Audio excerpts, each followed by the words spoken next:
The echo chamber. Sarah knew the old Blackwood house had a reputation. Everyone in town avoided it, the abandoned Victorian mansion on the edge of town with its peeling paint and overgrown gardens. But when her research grant required her to document historically significant architecture in the county, she had no choice. Just take pictures and measurements, her advisor had said. You'll be in and out in an hour. The front door creaked open with surprising ease. Sarah stepped into a dim foyer, dust particles dancing in the thin shafts of light that penetrated the grimy windows. The musty scent of decay filled her nostrils as she set up her equipment. Working methodically, she photographed the ornate crown molding and measured the dimensions of each room on the first floor. Everything was going smoothly until she reached what appeared to be a small study at the back of the house. The room was different. While the rest of the house was thick with dust and cobwebs, this room looked used. The oak desk gleamed with a recent polish, and the leather chair behind it showed minimal wear. Most peculiar was the brass gramophone sitting on a side table, its horn catching the afternoon light. Sarah approached it, running her fingers along its smooth surface. No dust. She noticed a record already in place, ready to play.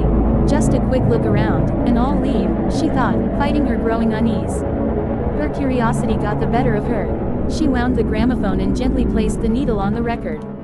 After a moment of scratchy silence, a voice emerged, a woman's voice, low and melodic. Hello, Sarah. She jumped back, her heart pounding.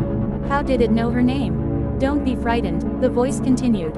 I've been waiting for someone like you. The door to the study swung shut with a soft click. Sarah rushed to it, twisting the handle frantically, but it wouldn't budge. Everyone needs a voice, the gramophone continued, its tone shifting, deepening. I lost mine long ago. But yours will do nicely. The temperature in the room plummeted. Sarah's breath came out in visible puffs as she pounded on the door, screaming for help. No one can hear you, the voice said, now directly behind her. But soon, they'll hear me, through you. Sarah turned, finding not the gramophone but a gaunt figure standing before her. A woman in Victorian dress, her face a hollow mask with empty eye sockets and a gaping black mouth. Just a vessel, the figure whispered, reaching for Sarah's throat with pale, skeletal hands. That's all you need to be. 3 days later, Sarah's advisor received a call.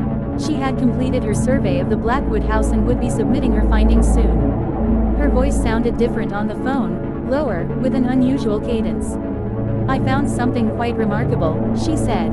You really must come see it for yourself. That evening, an antique gramophone appeared on Sarah's desk in her apartment. She polished it lovingly, setting a fresh record in place.